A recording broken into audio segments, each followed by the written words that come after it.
Yo soy soldado de Moreno, pongo las manos en el fuego. Cuando lo escucho, escucho al pueblo. Venimos a poner el cuerpo. Vamos a dar vuelta a la Argentina, a gobernar con la doctrina.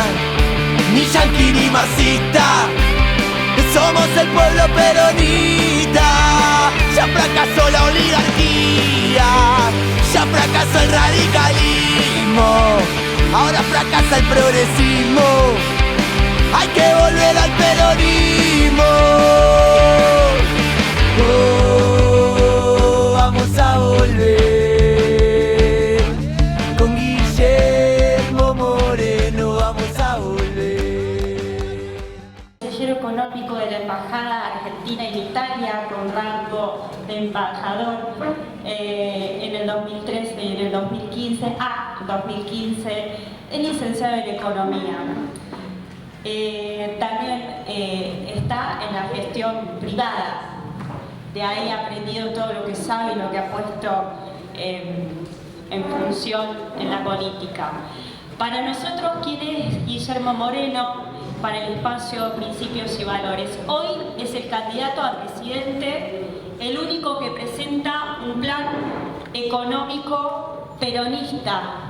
Y no está de más decir peronista, porque lo peronista está tal vez en aquellos que nos denuncian como populistas, pero no les interesa qué es el pueblo. Y el peronismo no se pregunta qué es el pueblo, el peronismo se pregunta dónde está el pueblo. Y sabe que está el pueblo donde hay identidad de arraigo, donde hay lazos sociales, culturales, de larga data, que son lentos, que los hace la historia, pero que sobre todo lo hace el trabajo. El trabajo, que es el lugar donde crecemos, formamos relaciones sanas, pero crecemos como personas. Entonces, por eso, por esto que estoy hablando, es peronista el plan económico de Moreno, porque presenta que lo más importante para una persona es el trabajo. Y acá estamos con quien craneó junto a otros compañeros en un trabajo colectivo, ahí nos muestra lo importante que es el trabajo colectivo, un plan que tiene dos aristas concretas para el pueblo: alimentos para la mesa familiar o precio accesible y energía para poder trabajar, porque no hay pueblo sin arraigo, porque no hay pueblo sin trabajo. Por todo eso es nuestro, quiero que te lleves de la campa de Principios y Valores que se está formando acá, de la mesa general, con muchos compañeros que son nuestro candidato por eso, y que más allá que vayas por la unión del peronismo, te queremos, presidente, para ejecutar lo que es esperanza hoy para todos. Gracias, compañeros.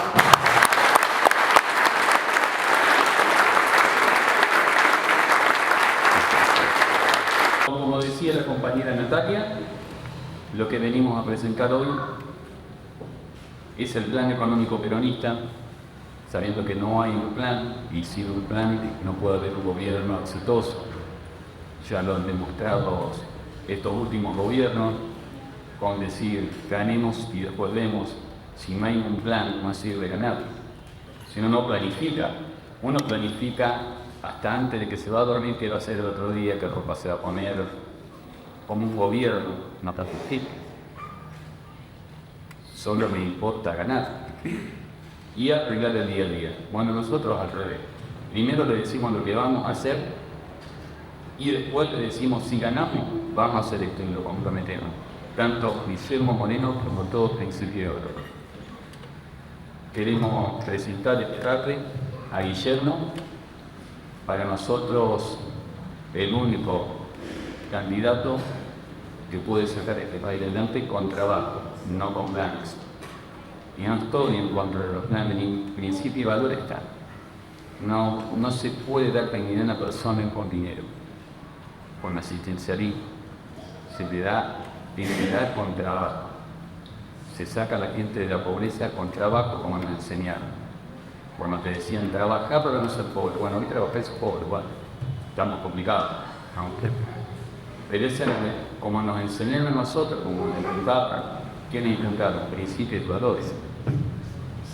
Y hoy no puede ser que un Estado te diga, quédate en tu casa, te doy dinero, y le estás sacando los principios y valores que ordenan a una persona. Y porque no lo que hace el trabajo además es ser libre de la persona. Bueno, es ahí donde nosotros empezamos a ver a Guillermo, empezamos a escucharlo, a seguirlo, y a él le decimos, es la única opción para este país, para que crezcan. Con un plan económico que cualquiera entra en la web de Principio de Valores, lo lee y es visible. No es un plan económico como el clásico que dicen el Conian, que tiene un plan económico, va a los noticieros y se sienta con todo diciéndole baratito los planes económicos, llénelo, pero al final la gente no lo ve. Esto lo pueden ver cualquiera de ustedes. Entran a la página web de Principio de Valor y lo bajan, lo descargan, lo leen, porque esto es transparente, no se oculta nada. Lo único que queremos es un pueblo feliz. Ahora, si te dicen, tenemos un plan económico, pero es secreto. Es complicado. Entonces, el único plan económico peronista es este. Y es por eso que traemos a Guillermo Moreno, quien más que lo ha escrito, para que le explique a ustedes total. Moreno.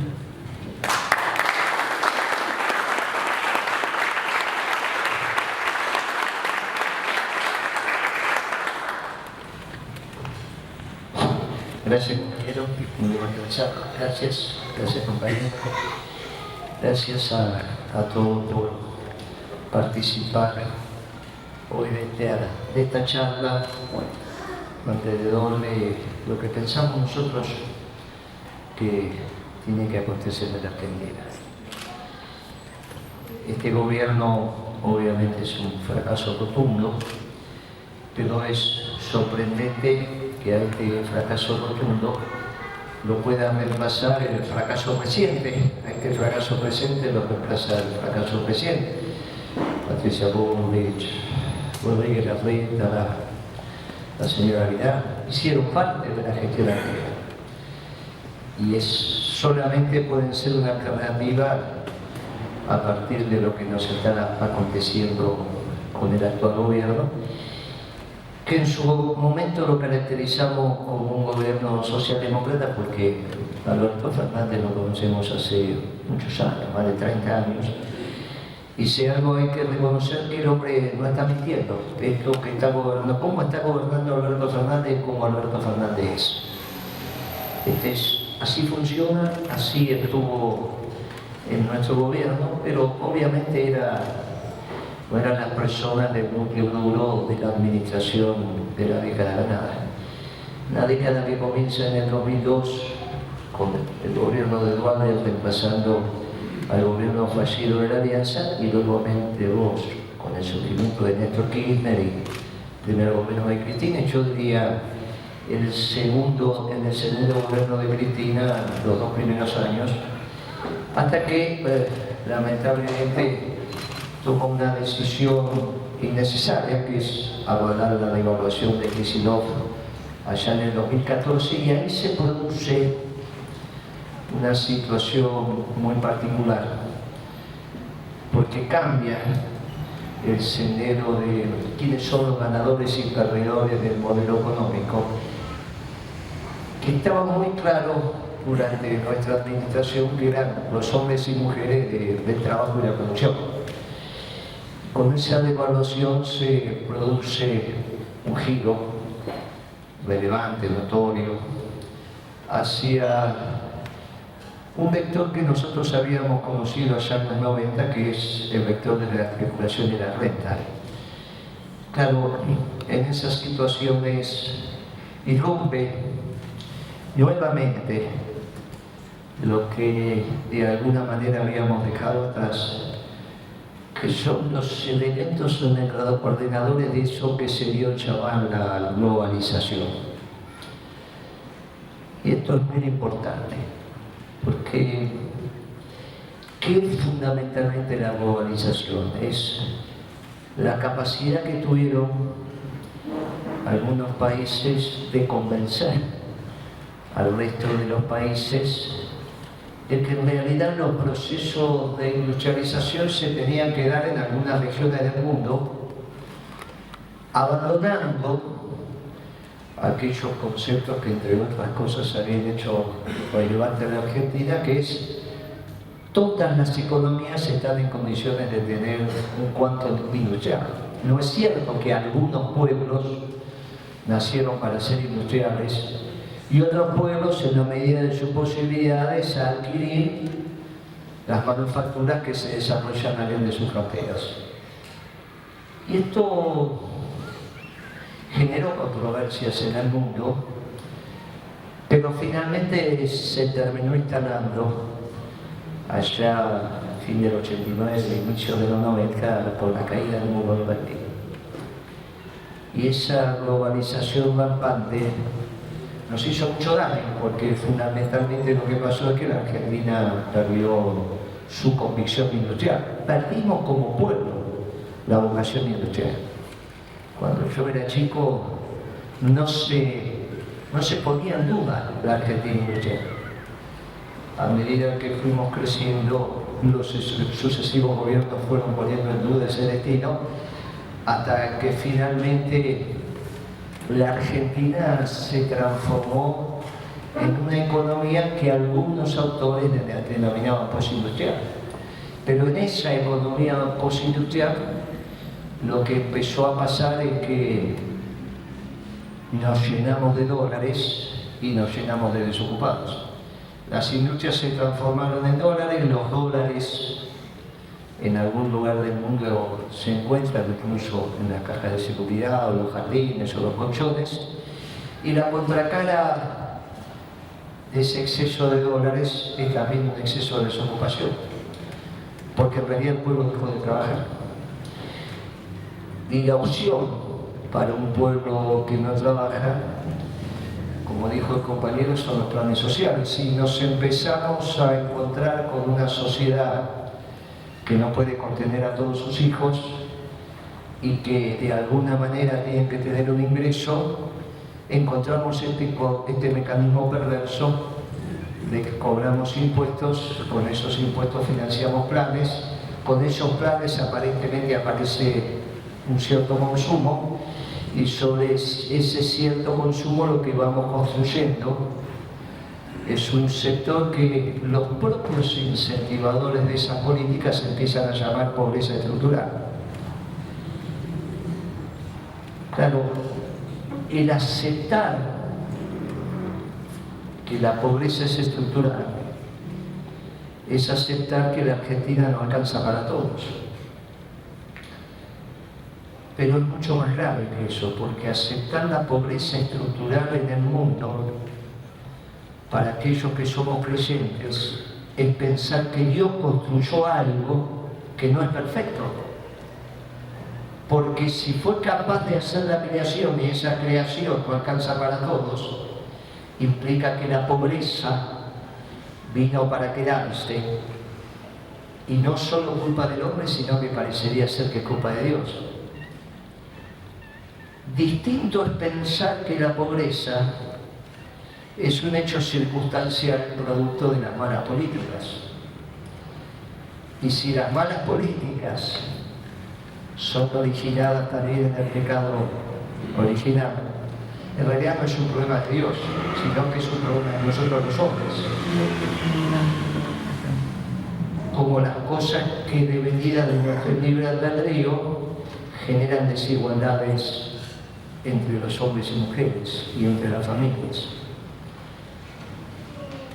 Por eso empezamos a construir este plan económico y decimos que es peronista, porque parte de las concepciones profundas de un plan económico peronista tiene que ver con terminar con las injusticias. El ordenamiento en el reino terrenal, de la base material y de la base espiritual de los pueblos, para terminar con las injusticias, y una de las cuales es la pobreza. Y acá entonces, hecha esta introducción, empezamos a desarrollar el plan desde su propia génesis. Porque cada vez que viene un economista a hablar frente a ustedes, tiene alguna construcción de algo de lo que yo estoy manifestando, aunque no lo diga. A ningún economista le enseñan en la facultad a tomar decisiones para lastimar a su pueblo. Es impensable pensar que nosotros mandamos a nuestros jóvenes a la facultad a estudiar determinada disciplina y los profesores le van a enseñar a hacer el mal. Esto es impensable. Pero resulta que hay políticas económicas que se orientan en una dirección que no satisface las necesidades de los pueblos. Si no satisfacen las necesidades de los pueblos, a medida que se van ejecutando esas políticas, lo que encontramos es un pueblo más infeliz, no un pueblo feliz. Encontramos más injusticia, no más justicia. Encontramos más odio, no menos odio. Encontramos menos amor, encontramos menos solidaridad. Y ahí entonces empezamos a encontrar una economía que se nos desordena. Claro, las doctrinas en el mundo imperan para casi todos aquellos que ustedes escuchan cuando hablan de política económica. Por eso nosotros empezamos encuadrando nuestro plan económico en las doctrinas que hoy están en boga, que son las que ustedes escuchan habitualmente. La doctrina liberal, la doctrina marxista, la doctrina neoliberal, la doctrina socialdemócrata. Y las doctrinas nacionalistas de origen europeo, que han consolidado la identidad de los pueblos, pero considerando enemigo al pueblo vecino y provocando su destrucción. Y ese nacionalismo es un nacionalismo complicado. Pero claro, surgieron pueblos nuevos en el tránsito de la humanidad, y esos pueblos nuevos fundamentalmente comenzaron a surgir en espacios que no estaban, que de alguna manera eran espacios nuevos. Y esos espacios nuevos fueron América. Nuevos para los que no lo conocían, no para los que habitaban en América. Pero de alguna manera fueron espacios nuevos que permitieron la fusión de distintas culturas, de distintas sangres, de distintas características. Cuando uno viajaba hace algunas décadas a Europa y quería comer en España fideos, los españoles le decían: no, si quieres comer fideo, andate a Italia, no se come fideo. Y si uno iba a Italia y quería comer una paella, le decían: no, eso es del otro lado. Digo estas tonterías, pero los mayores han vivido estas cosas, ¿no? Claro, esas culturas que construyeron pueblos extraordinarios como el italiano, como el español, como el francés, en realidad vinieron a estas tierras y nos empezamos a fusionar, nos empezamos a mezclar, incluso en nuestras comidas. Familias de origen italiano, en segunda, tercera generación, hacen comidas españolas. Familias españolas hacen comidas italianas. Y hasta una misma comida, un día es italiana y al otro día la dibujamos un poco porque sobró y se transforma en español. Nosotros nos hemos criado ahí. Nos hemos criado fusionando. Nos llamaron pueblos mestizos y orgullosamente empezamos a ser pueblos mestizos. Nos empezamos a encontrar Y de esos pueblos mestizos americanos, un día le preguntaron a Perón cómo hizo para escribir la doctrina peronista, y él dijo, oh, yo la escribí, pero empecé a contar lo que encontraba en el pueblo. En un pueblo, hizo la analogía de Miguel Ángel cuando hizo esas obras extraordinarias, y dijo, ¿cómo se te ocurrieron? No, estaban en la piedra, lo único que hice fue descubrirlas. Y Perón dijo, no, en un pueblo extraordinario, maravilloso como el argentino, emergió de ese pueblo una doctrina distinta, nacionalista, pero con categorías distintas que el Papa le dio en esas síntesis magistrales que hace una definición fantástica. Dijo, en América los pueblos entre sí tienen que construir puentes, no tienen que construir muros. Claro, y alumbró ideas distintas. Esa doctrina es la que le da de sustento a este plan económico. No es un plan liberal, no es un plan marxista. Claro, con los liberales y los marxistas podemos tener cierto diálogo, porque en realidad los viejos liberales que nosotros conocimos, aquellos industriales, aquellos productores, aquellos que trabajaban, teníamos con ellos un problema de administración de los recursos y sobre todo de apropiación de los recursos. Esos viejos liberales que decían, bueno, tiraban la perinola y salía como todo. Y al principio de siglo en Argentina, esas concepciones fueron complejas en la distribución, pero había un mundo que pretendía ser de trabajo. El trabajo estaba instalado. Con los marxistas teníamos cierto diálogo, también teníamos un problema del reconocimiento del derecho de propiedad y del rol del Estado. Porque el peronismo no es estatista, reconoce al sector privado como generador de valor. Claro, con una justa distribución, de ahí nos diferenciamos de los liberales, para eso son muy importantes los sindicatos. Y con los marxistas teníamos el problema del rol del Estado. Claro, en esa doctrina que se construye en el pueblo argentino y que da en llamarse la tercera posición, no es porque somos equidistantes de los liberales y equidistantes de los marxistas. No es que somos la tercera posición porque a determinada distancia nuestra están los marxistas y a determinada distancia nuestra están los liberales.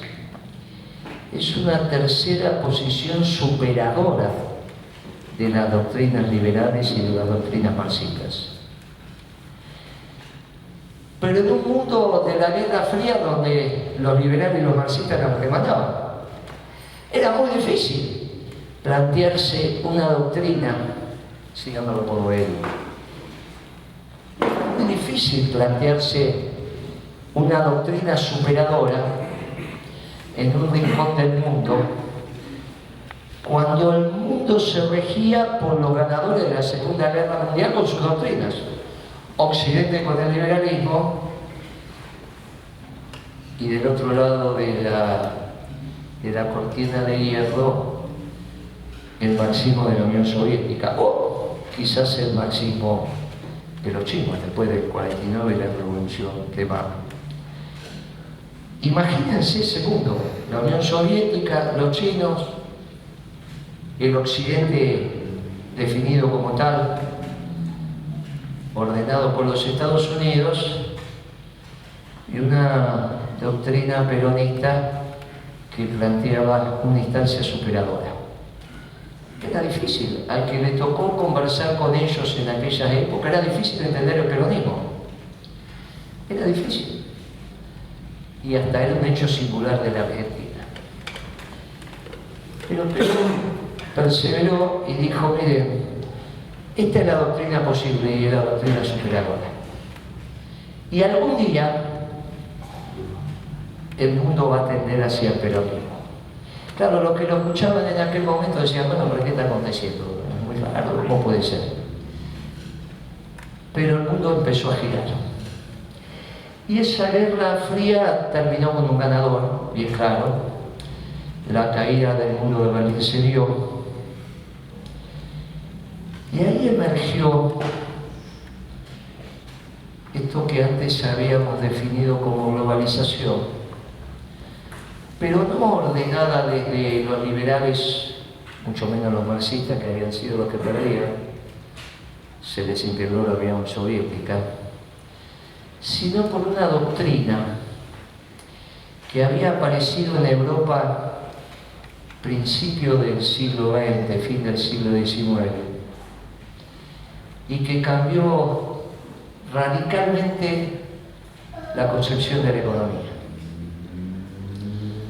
Hasta fin del siglo XIX, principio del XX, el trabajo para los liberales y para los marxistas y para nosotros los peronistas era el elemento ordenador de la sociedad. Por eso nosotros una de nuestras máximas sería una sola clase de hombres, los que trabajan. Nosotros decimos los que trabajan y los que no trabajan, los que viven de renta, los que trabajan.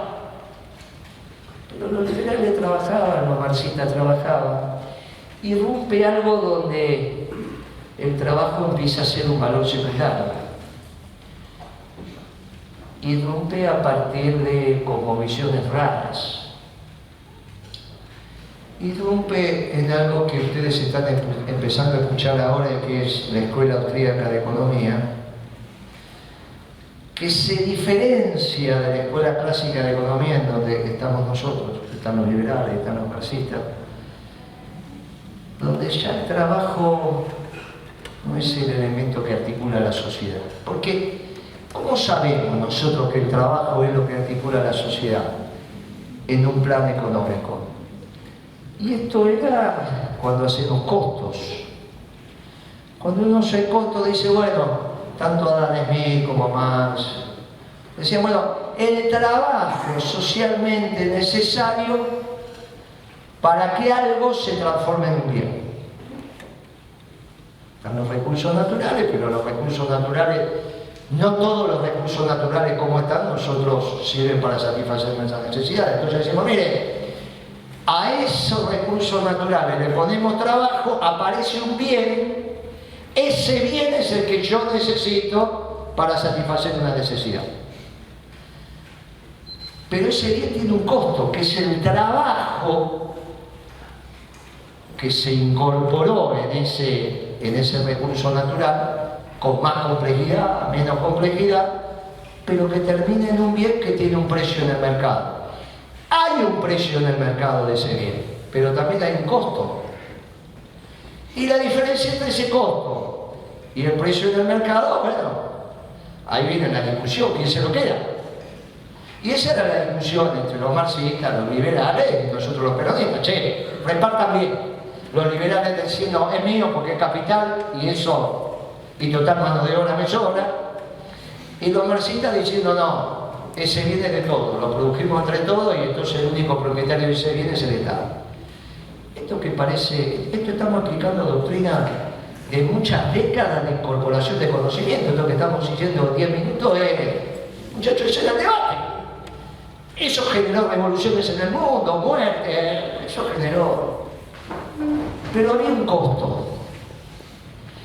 Estos muchachos empiezan a negar los costos. Dicen, ¿qué es esta pavada de decir que hay costos? Las cosas cuestan lo que valen. Eso que nosotros repetimos alegremente, che, ¿cuál es el costo de esto? Y el costo es lo que vale. Si vos estás dispuesto a pagar ese precio en el mercado, ese es el costo. Dejate de hacer costos. Claro, dejate de hacer costos significa que si ya no haces costos, tampoco empezás a saber cuál es la tasa de ganancia. Porque finalmente la tasa de ganancia es entre un precio y el costo. Después podemos hablar si es ganancia bruta, ganancia neta, antes de los impuestos, mucho de eso se lo dejamos a los contadores. Pero si yo no tengo claro un costo y solo tengo el precio, no tengo claro cuál es la tasa de ganancia, no me empiezan a esconder la tasa de ganancia. Claro, eso que en términos teóricos se fue planteando, y cuando hablamos entre los que estudiamos esta disciplina, hablamos de la teoría objetiva del valor, que es cuánto no tiene ninguna importancia. Hay un precio en el mercado que empezamos a desconocer los costos. Claro, nosotros cuando llegamos al gobierno en este siglo, nos encontramos que habían disuelto la Secretaría de Comercio, que la virtud que tenía era que había funcionarios públicos de carrera que sabían hacer costos. No es fácil hacer costos, no es sumar, hacer costos. De hecho, las empresas, el hombre que siguen guardando no es el presidente de la economía, de la compañía, es el que hace costos, porque ¿cuál es el costo de un auto? Hay que saber hacer el costo de un auto.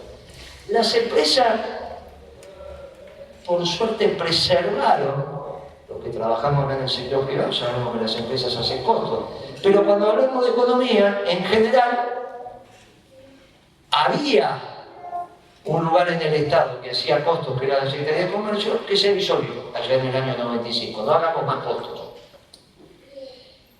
Claro, cuando uno no hace costos, no sabe si está caro o está barato.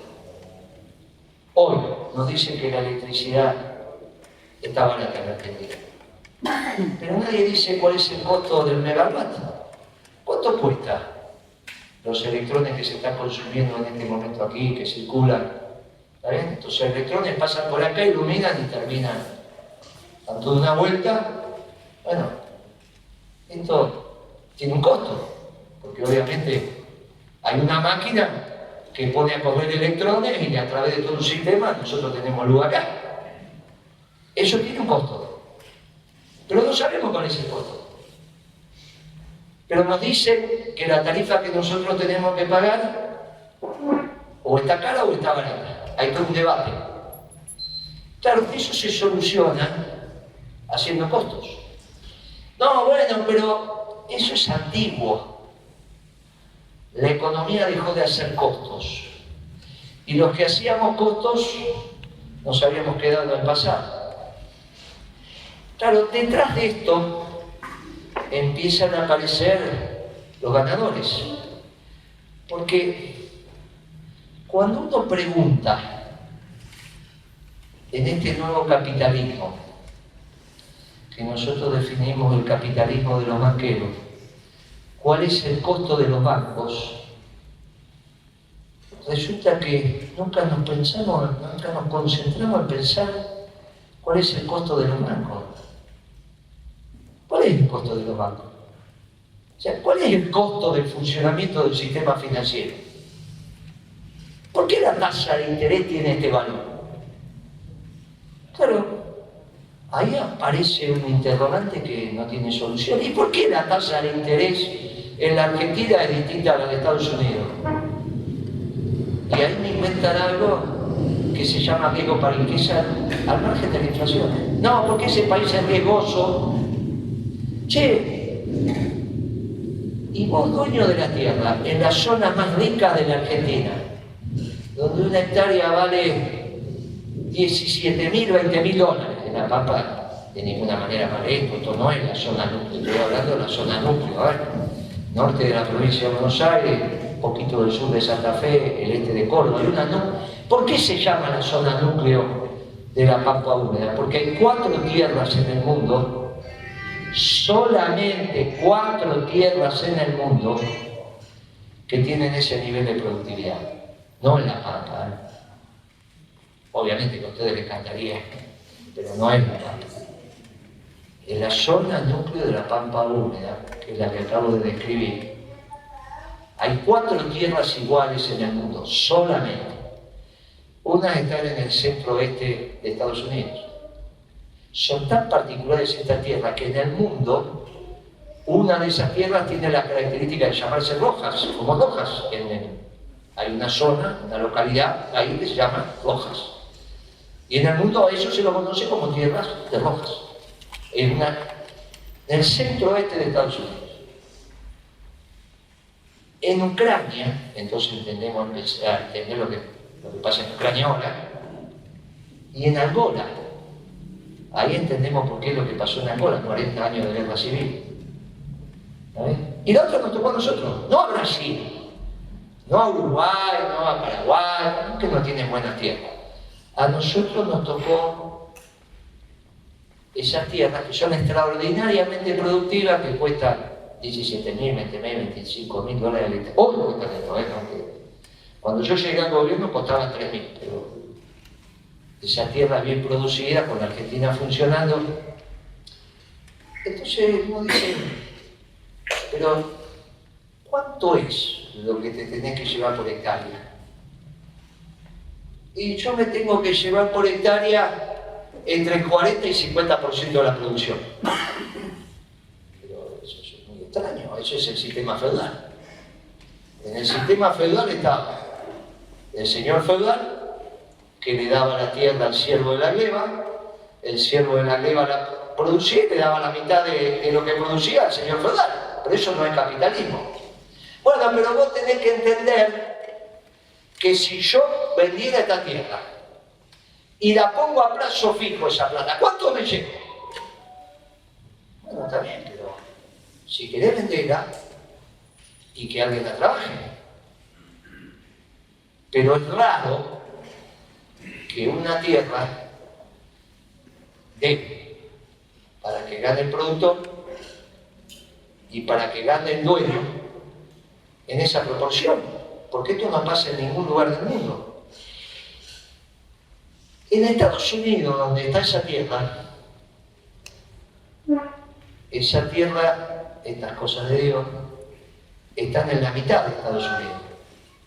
Esas tierras son las que dieron todas esas películas de la conquista del oeste, todas esas series del Far West, donde llegaban las familias con las carrozas, y resulta que se quedaban con la tierra.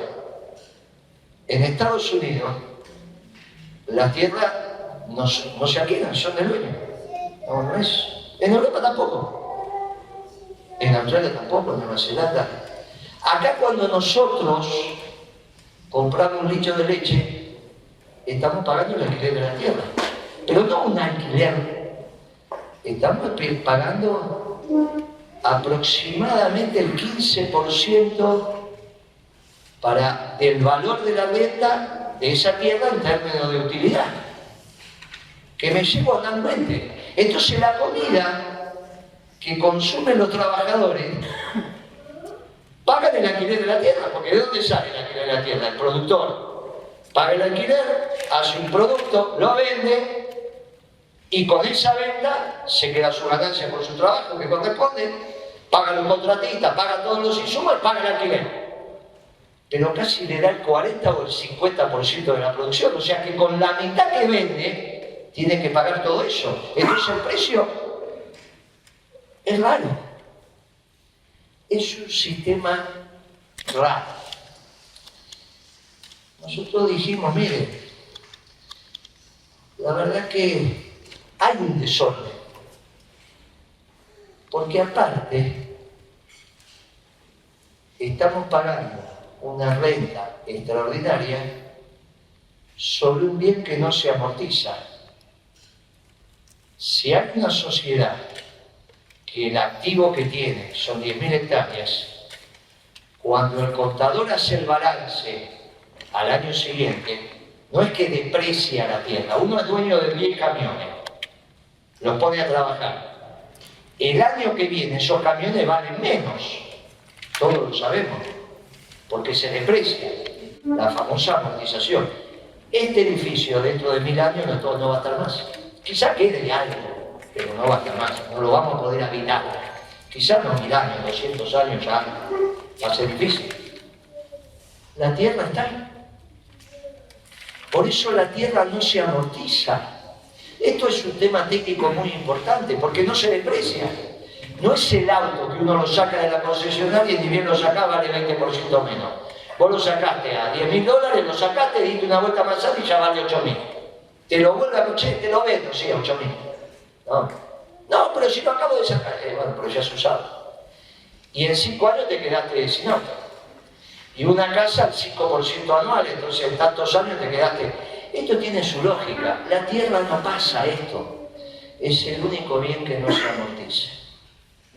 Claro, ahí tenemos un problema, porque ese alquiler me va al precio de la comida.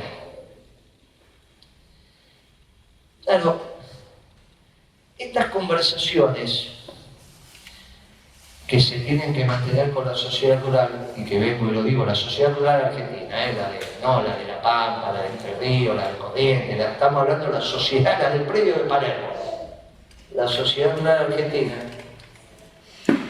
A ustedes les parece sorprendente, pero están empezando a comprender. Dicen, bueno, no es tan loco lo que están diciendo, no está mal, porque la Argentina siempre tuvo una ley de arrendamientos, siempre.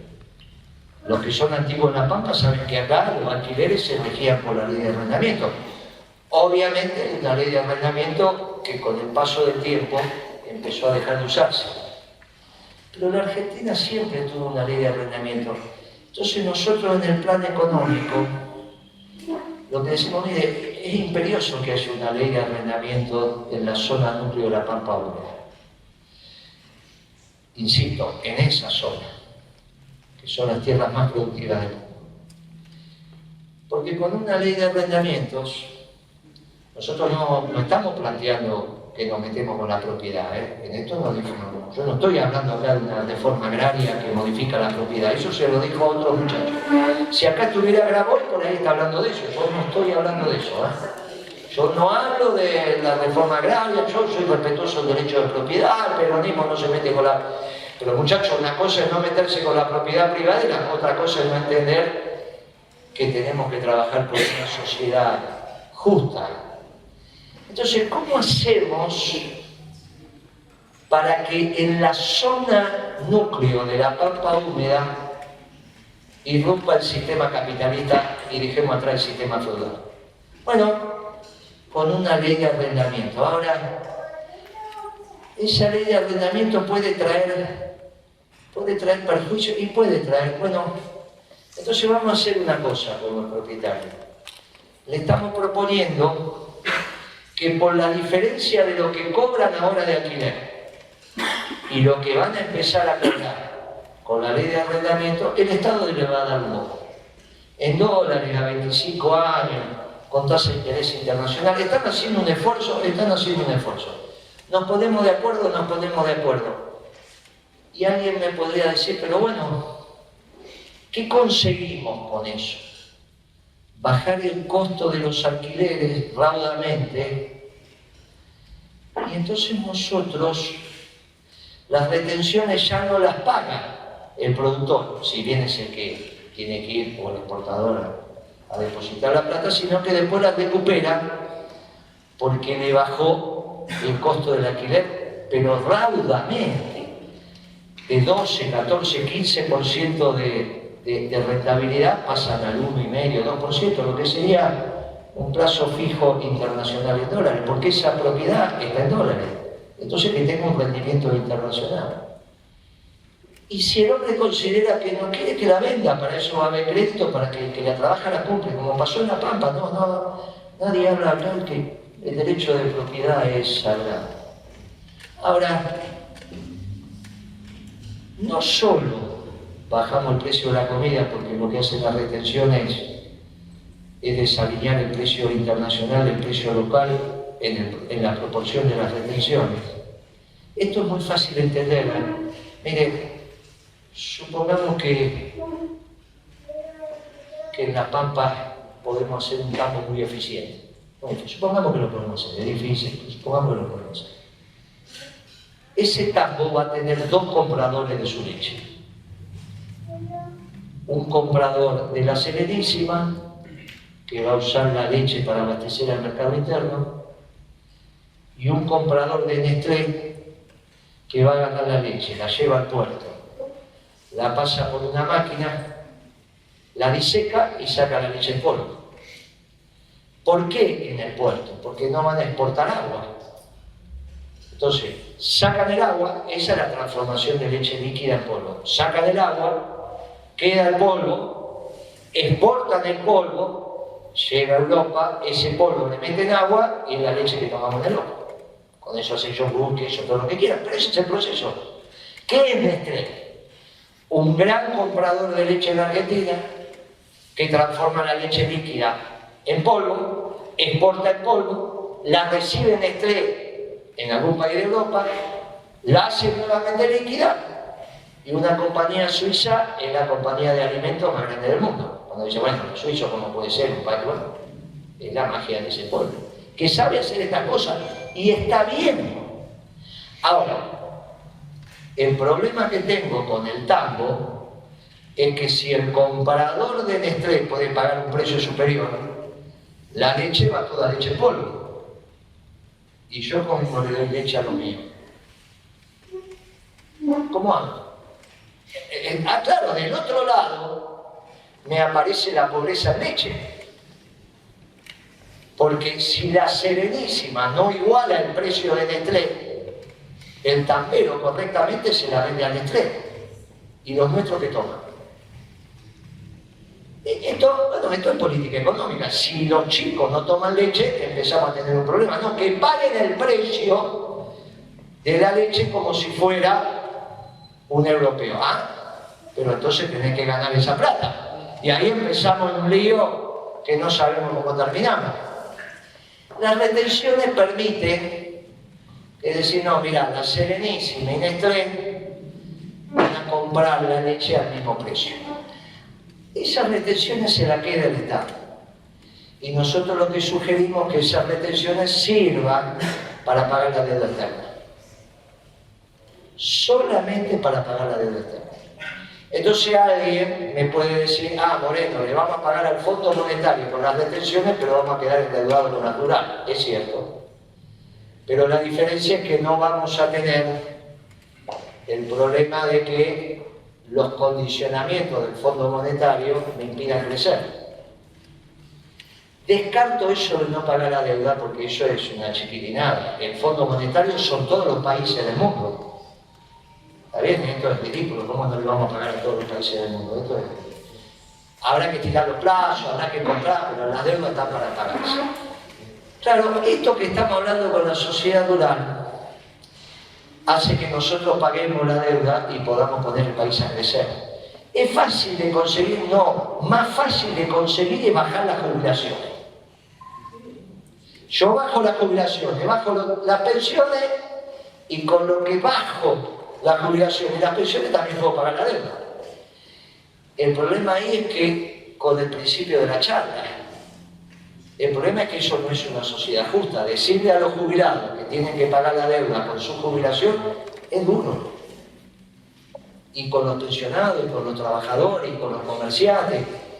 Claro, hay políticas económicas que dicen que la deuda la paguen el pueblo argentino con su trabajo. Y yo digo, puede ser, pero no dejando de consumir, sino que un sector del pueblo, que son muy pocos, podamos, con el excedente que tiene, reordenarlo para pagar la deuda. ¿Por qué la sociedad rural duda de esto? No porque tendría que decir de ninguna manera. Que fue de alguna manera lo que fue a decir Pino, el presidente de la rural, si lo vieron en el programa con el pelado que estaba en Crónica y que después pasó a América, dijo, uy, mi amigo Moreno dice cada cosa, tiene algunas cosas, dice que nosotros, los terratenientes, tenemos que pagar. Lo dijo hace 15 días, ¿no? Lo dijo.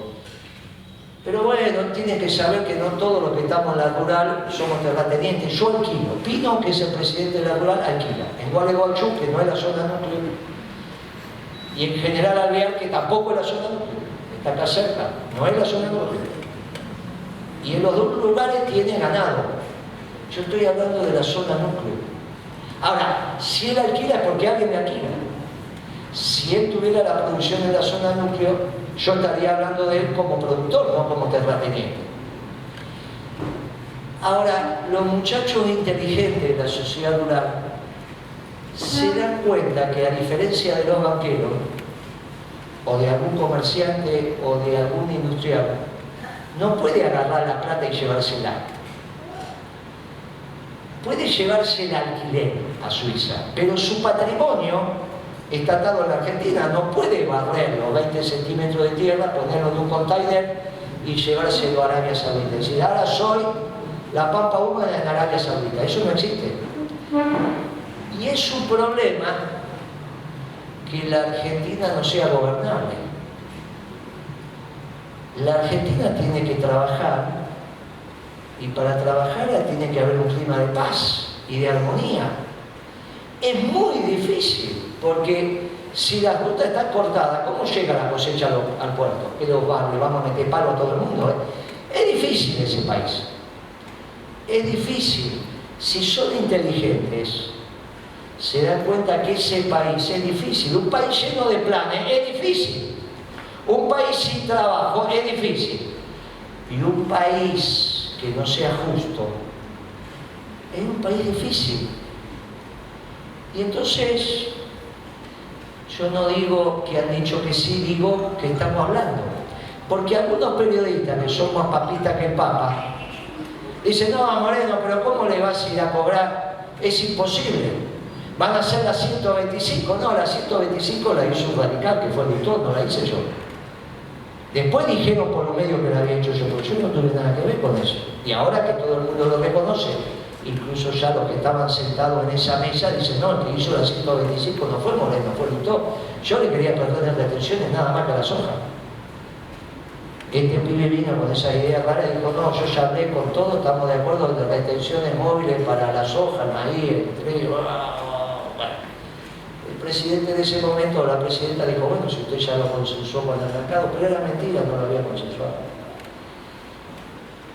Esto que estamos diciendo, de ninguna manera es una confrontación con el campo, es un sector del campo, la zona núcleo de la pampa húmeda, que es un sector sobre 4. ¿Cómo surge la soja, el maíz, el trigo en la zona núcleo de la pampa húmeda? Están los trabajadores rurales, están los contratistas, que son los dueños de esa máquina que uno ve, están los productores que organizan la producción y está el dueño de la tierra. Solo le estamos hablando al dueño de la tierra. Y encima con la posibilidad de ponernos de acuerdo.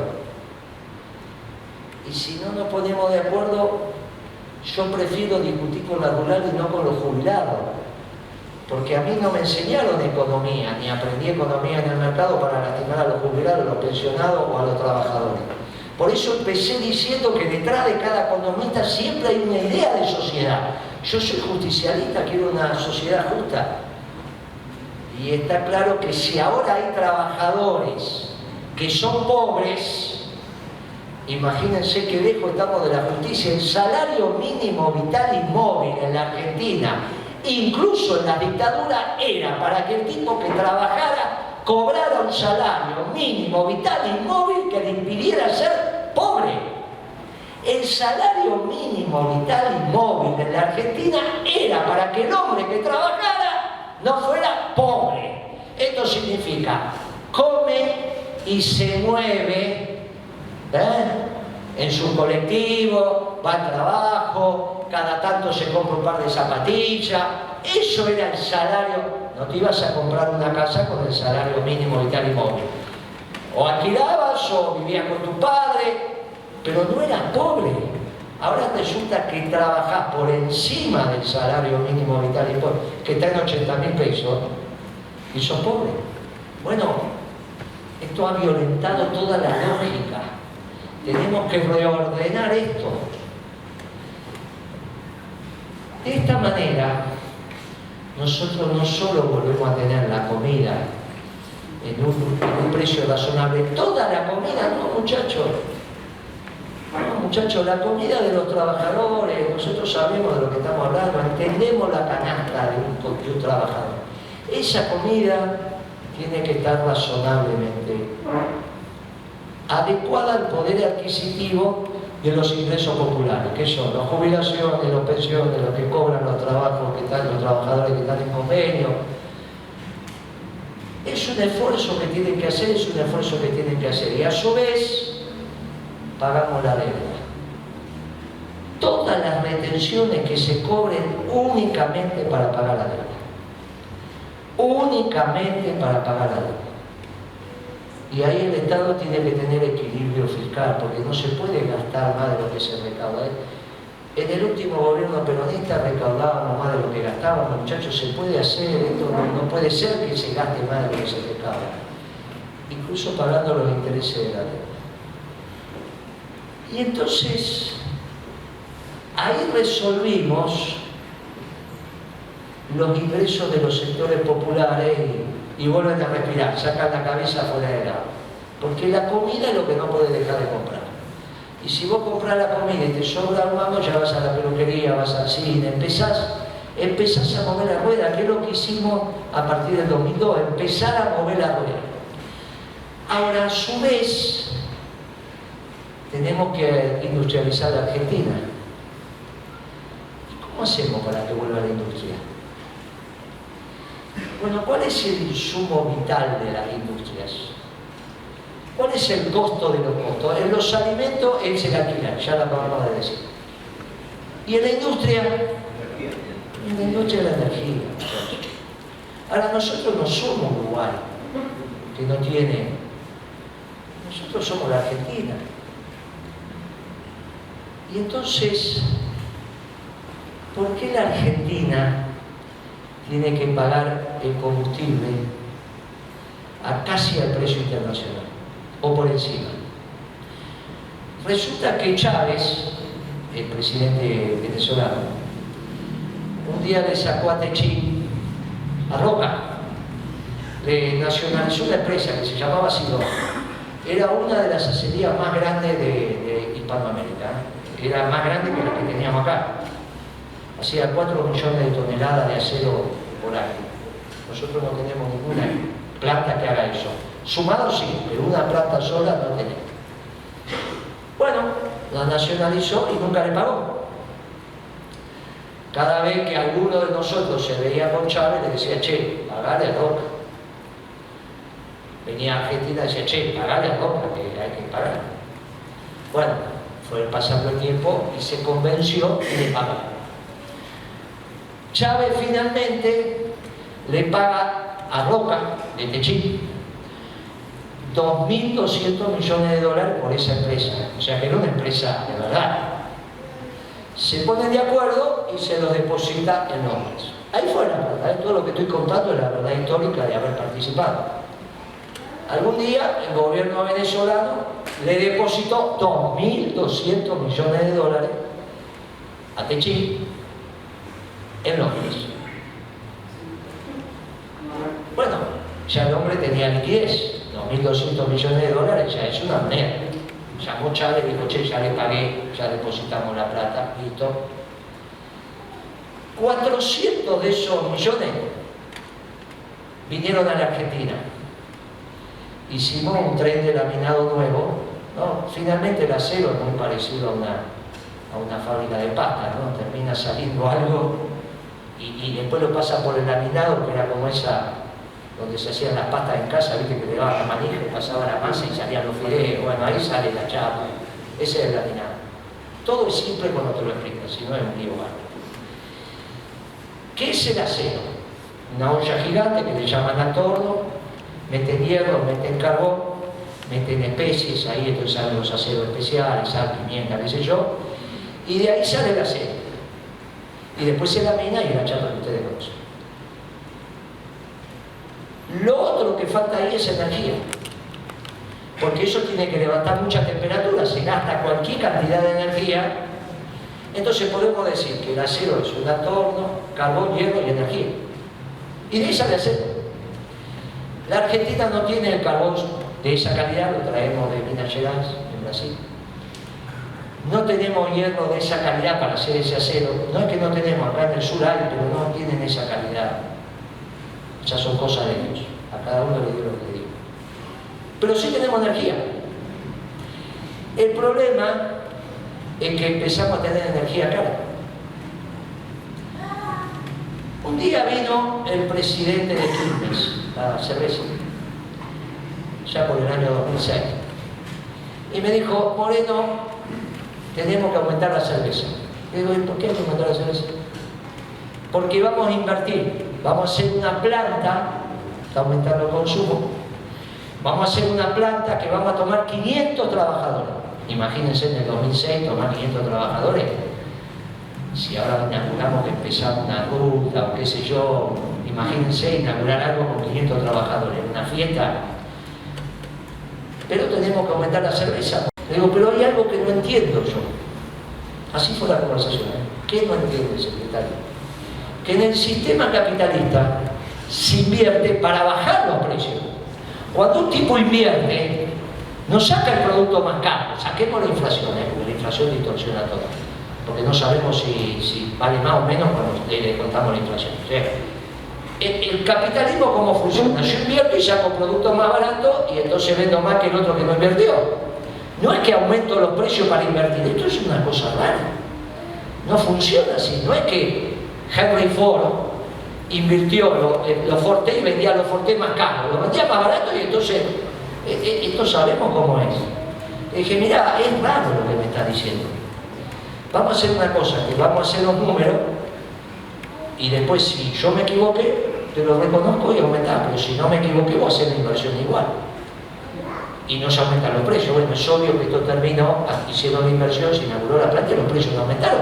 Porque era ilógico que uno invierta. Ahora, el presidente actual del IPF, ese que dijeron que quiere ser presidente de la República, que fue vicegobernador de Santa Cruz, se plantó en la televisión nacional y pico y dijo, pueblo argentino, les voy a aumentar el combustible cada 3%, no sé cada cuánto, una cosa ahí. Y mire qué previsor que soy, ya le estoy diciendo lo que voy a aumentar. Todavía estaba con mano en el gobierno, ¿no? Creo que fue para marzo del año pasado. Dijo, y le voy a aumentar el combustible porque tengo que invertir. El pibe hizo una conferencia y dijo, les aviso cómo vamos a aumentar los precios.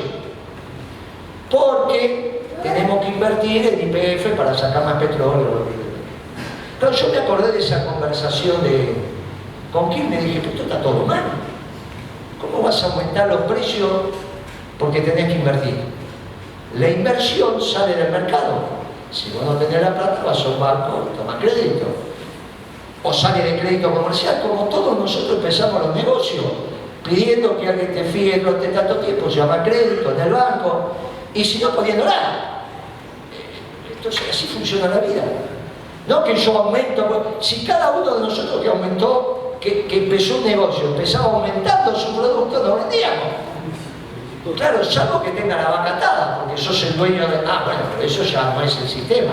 Vos te aprovechás de que sos el único que puede meter a mercado. Ah, bueno, pero eso no es el sistema, así no funciona el sistema. ¿Está bien? Esto no funciona. Che, quiero ampliar el kiosco, entonces voy a aumentar todos los precios para ampliar el kiosco. Esto no existe. Me arman un kiosco al lado y se perdió el kiosco. Esto es una cosa de loco lo que hacen. Y resulta que no solo es eso, sino que no me dicen cuánto cuesta un barril de petróleo en Argentina. Llenar un barril de petróleo, que son 170 litros, no importa. La unidad de medida es el barril de petróleo. Llenar ese barril de petróleo argentino, ¿cuánto cuesta? Es sacar el petróleo de abajo, eso tiene un costo, y buscar el petróleo tiene un costo. Porque yo saco el petróleo que está más cerquita, es como el agua. La que está más cerca la saco, después tengo que ir cada vez más abajo. Entonces, el petróleo que saco mañana va a ser más caro que el petróleo que saco hoy. Porque primero saco el más barato y después voy por el más caro. Así funciona en la Argentina y en todos lados. Eso es amortización. Yo tengo que amortizar el petróleo que me consumí con petróleo más caro. Pero ese es un cálculo actuarial, no hay ningún inconveniente, se hace ese cálculo. ¿Cuánto cuesta el barril de petróleo en la Argentina? No cuánto se vende. ¿Cuánto cuesta? Bueno, yo hice ese cálculo con los datos de Lumerone, que lamentablemente se murió, que de Panamérica, que está acá en Chubut. Y me dio $35. ¿Dónde íbamos a buscar el petróleo que nos consumíamos del continente? Al mar. Porque los viejos muchachos de YPF siempre dicen que el petróleo de verdad en la Argentina está en el mar. Si alguno tiene un amigo de YPF, veterano, le dice, la verdad que tenemos petróleo en el continente, pero petróleo de verdad tenemos en el mar. Lucho dijo, el petróleo nuestro está en Vaca Muerta. Está bien, se llega, está bien, no digo nada. Salvo que firmó un acuerdo con Chevron que cada gas que sacaban de Vaca Muerta, el Estado lo pagaba $6,50. En ese mismo momento, en Estados Unidos, el gas se vendía a $2,50. La misma unidad de medida, el millón de BTU. No importa, el millón de BTU es la unidad de medida. El metro, no importa. ¿Cómo vamos a tener el gas acá $6,50 y en Estados Unidos $2,50? ¿Cómo termina la película? Que Roca, el de Techín, que había gastado $400 millones para ampliar su fábrica acá, le quedaban 1.800. Lo agarró, hizo una fábrica ¿dónde? Y en Estados Unidos, donde la energía está barata. ¿Qué es la que inauguró Macri? ¿Se acuerdan que una vez Macri fue a inaugurar una empresa petrolera, metalúrgica, argentina, que era con Roca? Dijo Macri, y miren, la Argentina está invirtiendo en el mundo, hizo una empresa metalúrgica. El hierro cuesta lo mismo, el carbón cuesta lo mismo, pero la energía cuesta mucho menos. Entonces el acero sale mucho menos en Estados Unidos que acá. Si yo tengo el acero caro, ¿qué hago? No hago más nada con chapa, o todo lo que hago es carísimo, y cierro la bomba. La Unión Obrera que se terminan todos los talleres. Si yo arranco con chapa cara, ¿cómo voy a hacer escalera de chapa barata? No puedo. Entonces la traigo de China. O traigo el acero de China más barato. Y entonces cierro las acerías. Si yo tengo la energía cara, ¿cómo hago aluminio barato? ¿Qué es el aluminio? Esa bauxita, o alúmina, pasa por una máquina que le manda un golpe de electricidad continua y eso se derrite y es el aluminio. Ahora, bauxita no tengo, alúmina no tengo, la tengo que traer del Congo. Lo que tengo es energía. Si yo tengo energía cara, ¿no puedo tener aluminio barato? Si no tengo aluminio barato, todas las aberturas que hagamos, todo lo que hacemos en aluminio es caro. Y entonces no tengo competencia, no tengo competitividad porque, claro, ¿cómo hago para tener energía barata? Y lo primero es hacer costos. Por eso dije esta historia de los costos. Empecé hablando de... No, pero Moreno, vos sos activo, ¿cómo vas a...? Entonces hace más costos en el mundo, mentira. Nos venden una historia que no es, porque ese capitalismo de los banqueros oculta los costos. Por eso fuimos tan... Porque nosotros de verdad que transformamos la economía de la Argentina haciendo costos. Porque cuando vos haces costo aparece el canta claro. Y ese canta claro nos permite a nosotros tener ordenado el insumo clave de la industria. ¿Por qué podíamos tener el gasoil a 60 centavos de dólar? Solo el gasoil, nosotros teníamos el litro de aceite mezcla en la esquina de cada casa, en el almacén, más barato que el litro de gasoil. Porque habíamos arreglado con un instrumento que, si fundamentalmente el aceite mezcla no es el mismo que cuando éramos chicos, es básicamente soja y girasol. Y soja en la Argentina hay. Entonces podemos tener el aceite barato si entendemos que... Y lo teníamos. Por eso el aceite era tan barato y cuando empezó a aguantar nos asustamos tanto. Porque el aceite en la Argentina es mezcla, no digo el de oliva. El aceite mezcla, que es el que usamos nosotros para cocinar. Miren, si nosotros tenemos la energía a los precios razonables, ¿cuál es el precio razonable? El que hace costos, ninguna empresa tiene que perder plata. Y la rentabilidad es muy sencilla de calcular, es el 8% del capital total empleado, como se hace en el mundo. ¿Qué es el capital total empleado? Es el capital que me presta el mercado más el capital que pone el accionista. Es muy fácil, es ver la empresa por el lado del pasivo. Acá hay muchos empresarios, la empresa es activo y pasivo, es por el lado del pasivo, más el patrimonio neto, el 8%, más todos los costos, todos, te da el precio. Es muy sencillo. Cuando vos haces eso, se terminan las discusiones. Si nosotros tenemos energía abundante y barata, podemos industrializar la Argentina. Cuando nosotros industrializamos la Argentina, por cada obrero que entra a la fábrica es un plan médico. Entonces lo que tenemos que hacer es volver a la Argentina industrial. Para volver a la Argentina industrial tenemos que tener la comida también razonablemente barata, para que la industria sea competitiva. Ya lo hicimos y lo hicimos. Por eso peleábamos el precio de la comida, no porque tenemos tirria, porque muchachos, si yo tengo la comida barata, el obrero tiene un buen pasar, sin necesidad de ganar lo mismo que gana un europeo. Porque es difícil que la industria que vamos a reindustrializar en Argentina pueda pagar de entrada el salario que cobra un obrero industrial en Europa. Es difícil, porque tenemos competitividad distinta y tenemos... ¿Hay un mecanismo para esto? Sí.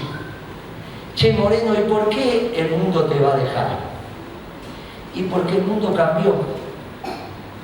Ya no es más el mundo de la globalización. A mí me tocó ser secretario de Comercio con Obama.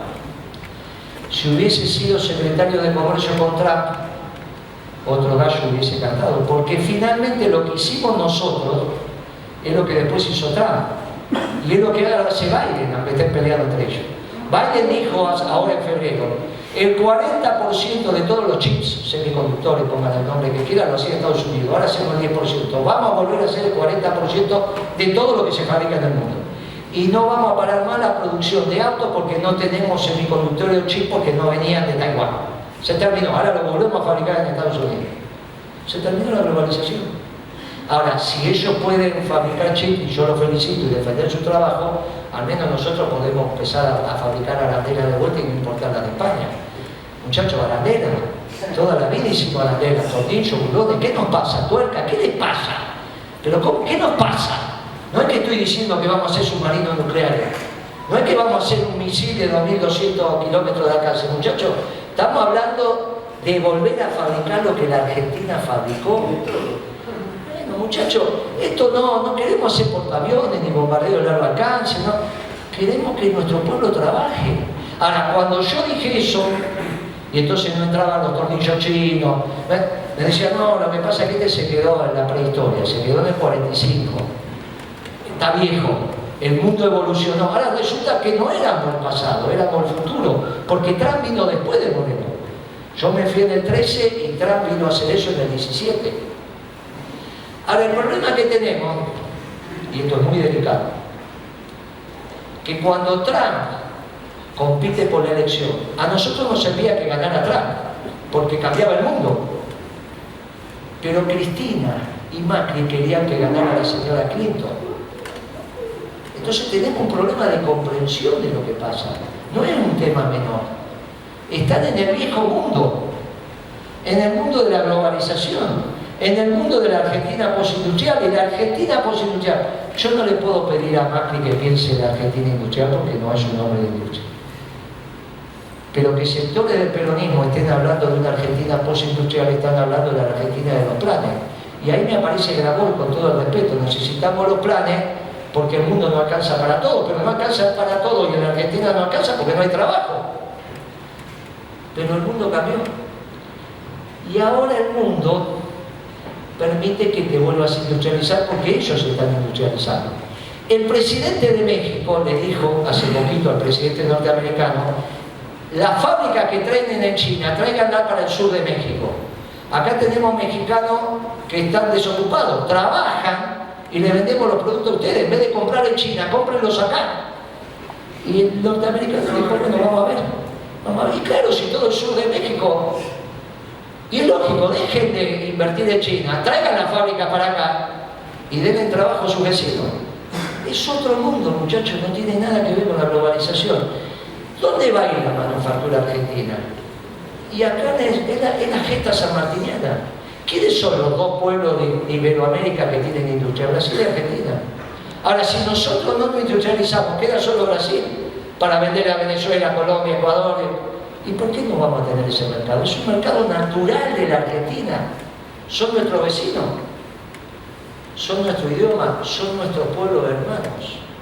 ¿Por qué los bolivianos tienen que comprar los caños en China si lo pueden comprar acá en San Nicolás? Bueno, no, porque está más barato. Bueno, hagamos las cosas para que el caño esté barato. Entre otras cosas, bajar la energía. Si yo bajo la energía, tengo los caños baratos igual que en China, que tienen que bajar 14.000 kilómetros para llegar a Bolivia y pasar los Andes y hacer todo el día. Ahora los bolivianos compran los caños en China en vez de comprarlo acá. Bueno, es un problema nuestro. Por eso hay que hacer un esfuerzo de reindustrialización de la Argentina. Todo esto no se hace solo, ni se hace por generación espontánea, muchachos. Es un pueblo que tiene que estar destinado a esa situación. Hay una vocación que tiene que haber en el pueblo argentino para ponerse a trabajar industrialmente. Hoy un compañero que está por allá me decía, bueno, no haces un mensaje para los agropecuarios. Yo le digo, mire, la realidad que los agropecuarios de la Argentina es tremendamente importante. ¿Cómo no lo vamos a reconocer? Me concentro en la zona núcleo porque a medida que la zona núcleo desarrolla todo el país, si yo pongo la energía barata, las vacas de la Pampa, las novillos de la Pampa, se venden mucho más fácil porque no hay costo de logística. Ahora, el problema es que cuando tengo un costo de logística enorme, ¿cómo compiten con el ganado que está más cerca en este caso de Cañuelas? Bueno, hay que abaratar la logística. Cuando uno abarata la energía, abarata todo. La Pampa está cerca y lejos de todo. Cuando yo abarato la energía, la Pampa está cerca de todo. ¿Está bien? Es un problema de la política económica. Por eso nos centramos en energía y en alimentos. Que ahora el mundo habla de energía y en alimentos, después de Ucrania. Pero nosotros venimos hablando de energía y alimentos y las rentas extraordinarias desde hace muchos años. La Argentina tiene dos rentas extraordinarias. La de la Pampa húmeda en su zona núcleo y la de la energía fósil. La energía fósil no es de los petroleros. Los petroleros sacan la energía fósil que es de todo el pueblo. Es de la Argentina, no es de ellos. Después me vienen con ese cuento de los banqueros, ¿quién va a poner la plata para sacar el petróleo? Y yo les digo a ustedes, que son fieles testigos, que primero hicieron el negocio y después tuvieron plata. No hay en La Pampa nadie que haya empezado un negocio con plata. Lo empezaron con trabajo, con esfuerzo y después vino la plata. Y en el mundo, primero está el negocio y después está la plata. No es que precisar la plata para el negocio. Si hay rentabilidad, el petróleo lo van a sacar. Siempre fue así. Y en la historia del mundo, los banqueros nos hacen creer que primero está la plata y después los negocios. Cuando nuestra vida personal, porque si yo hablo con cada uno y me cuentan la historia del papá y del abuelo, todos me van a contar que vinieron con una mano atrás y otra adelante. Y sin un mango, y sin comida, y sin la alpargata. Y sin embargo hoy tienen su campo. Y entonces, ¿cómo es que primero está la plata y después? ¿Cómo hizo el abuelo? No, muchachos, primero está el trabajo. Y esa es la economía peronista, sistematizada. Ustedes ven que no tenemos el favor de los banqueros, es obvio. No es que hacemos un plan económico para los banqueros, pero es que esto es lo que diferencia. Yo no digo que no se necesitan los bancos, digo que son un servicio financiero al servicio de la producción. Su nombre lo dice. No pueden ser el ordenador de la economía. No es la tasa de interés, digo, país, cuánto me quedo por especular, que si, muchachos, no funciona esa economía donde una empresa echa gente y vale más en el mercado de bonos o en el mercado de acciones. Esa empresa, no, a la larga esa economía termina mal, y siempre termina mal, que es lo que nos pasó en el 2001 y le pasó al mundo en el 2008. Cuando la economía es a base de la especulación, se termina mal porque la economía es trabajo. ¿Qué es el plan económico peronista? Ordenar la economía para volver a tener una Argentina industrial. La Argentina tiene los recursos materiales y tiene los recursos humanos. Hay cosas que nos faltan, cosas que nos faltan. Pero tenemos los recursos materiales y tenemos los recursos humanos. Es solamente la vocación de poner a crecer el país nuevamente con el trabajo. Para ponerlo a crecer tenemos que pagar la deuda, por eso le pido a la sociedad rural que haga un esfuerzo patriótico. Pero ni bien hecho ese esfuerzo patriótico, tenemos las manos libres para volver a crecer y volver a hacer esto. Por primera vez con un mundo que no es antiperonista. Yo no digo que es peronista, pero al menos no es antiperonista. El mundo hoy facilita nuevamente que haya países que se industrialicen. Y nosotros tenemos memoria industrial si la volvemos a poner en valor. Detrás de cada uno de los nuestros hay un taller, está la memoria, está lo que supimos hacer, y todavía comemos lo suficiente como para que los nuestros le tengan ventaja sobre los brasileños. Los recursos humanos nuestros son superiores, ya lo sabemos, lo dijimos siempre. Está en la alimentación, está en la salud, está en el buen vivir de los nuestros. Todavía estamos mal, estamos muy mal, pero todavía hay esa memoria que la tenemos que poner en marcha. Y esta es una diferencia fundamental. Yo no vengo acá a decir vamos a echar 3 millones de empleados públicos. Si alguna sobra, cuando pongamos al país a crecer, solitos se van a donde ganen más. Solito. Ahora, yo lo quiero echar ¿para qué? Para que sea un mendigo por la calle. Esto es ridículo. No vengo acá a decir que tenemos que bajar las jubilaciones, las pensiones.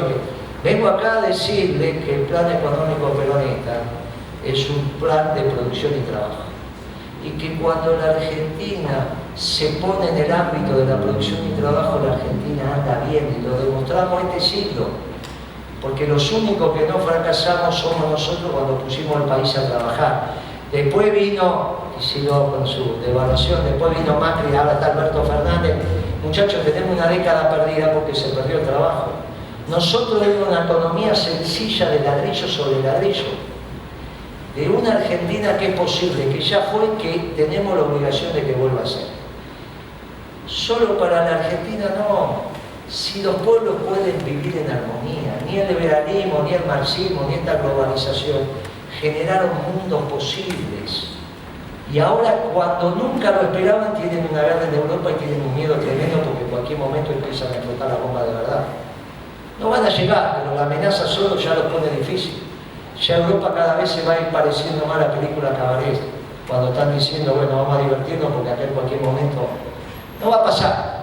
No va a pasar, pero ya lo que era Alemania ya no es, nadie habla de la potencia alemana, ya se quedó sin energía. Miren por qué es así, porque se están decidiendo los nuevos destinos del mundo y los destinos del mundo están entre los rusos y los norteamericanos, como viene siendo. Cambiaron para no perder su liderazgo y los chinos no tienen ni energía ni comida. Los chinos no tienen ni energía ni comida, no tienen ninguna de las dos cosas. Por lo tanto, eso de que China, miren muchachos, no tiene ni energía ni comida. Si nosotros tenemos razón, el mundo se va a ordenar por ahí. Por eso cuidado de pensar que el futuro de China del mundo es rápidamente China, porque no sea cuestión que entendemos mal las cosas y después terminamos discutiéndonos lo que no hay que discutir, entre otras cosas, la Antártida. Por algo los británicos están en Malvinas. ¿Cuándo nos van a devolver las Malvinas? Y cuando seamos una potencia media económica, ¿cuánto tardamos? Y yo no lo voy a ver, pero muchos de los que están acá sí. 20, 25 años la Argentina vuelve a ser lo que siempre fue. Pero en 6 meses damos vuelta esto como un guante. ¿Cuánto tardamos en terminar con el pago? ¿Pero cuánto vamos a tardar en terminar con el pago? Te sobra una semana si tenés que ir a Nordeste a terminar con el pago. Si todos sabemos dónde está. Pero muchachos, si hay que solucionar el problema de la leche, se habla con la Serenísima y con Santo. Y si hay que solucionar el tema del pago, se va a Nordeste. Y antes que lleguemos ya se fueron. El problema es que después tenemos el síndrome de abstinencia y eso lo tenemos que solucionar entre todos. Y con eso solucionamos el tema de la seguridad. No que no va a haber banda, muchachos, siempre va a haber. Pero ese delito que nos molesta, eso de que te roben la zapatilla, la mochila, te roben la billetera, eso hay que terminarlo, muchachos. Eso ni siquiera, eso no es ni robar. ¿Cómo le vas a robar a un trabajador? ¿Pero dónde se queda? Eso hay que terminarlo, tenemos que volver a construir comunidad. Es muy fácil porque si no construimos comunidad, ¿por qué la gente va a trabajar? Y esto es lo que tenemos que hacer y esto es lo que hablamos todos. Y esto es lo que venimos a decir. Primero resolvemos rápidamente esos delitos ridículos porque si no, no hay incentivo a trabajar. Y después hay que poner la Argentina a trabajar, por eso rápidamente explicamos cómo con alimento y con energía honramos los compromisos de la deuda y ponemos al país a crecer. Nosotros no somos ningún país imperial. Nosotros no queremos tener portaaviones, nosotros no queremos que se nos lleven lo nuestro, pero nosotros no queremos quedarnos con nada que no sea nuestro. Nosotros no tenemos una vocación de imperio, no es que yo vengo así, no vamos a quedar con Paraguay, eso es pavada, nosotros somos la Argentina y estamos muy conformes. Más tan conformes estamos como somos, que vamos a ir a ofrecerle la doctrina peronista, porque recién en Brasil van a vivir bien los negros que no tienen pelo blanco porque se mueren antes, porque comen mal, no tienen salud, si no vayan a Brasil y saquen una foto a un negro de pelo blanco. En Estados Unidos van a encontrar. Después vienen, che, ¿por qué no hay en Brasil negro de pelo blanco? ¿No tienen cana? ¿Cómo no van a tener cana los negros? Entonces se mueren antes. Si no le dan de comer y no tienen salud, no tienen educación, entonces vamos a hacer a los brasileños también peronistas, porque tienen derecho los brasileños a tener un pueblo feliz. Y vamos a ser peronistas todos. Hasta los norteamericanos va a ser peronista. Y recién ahí va a terminar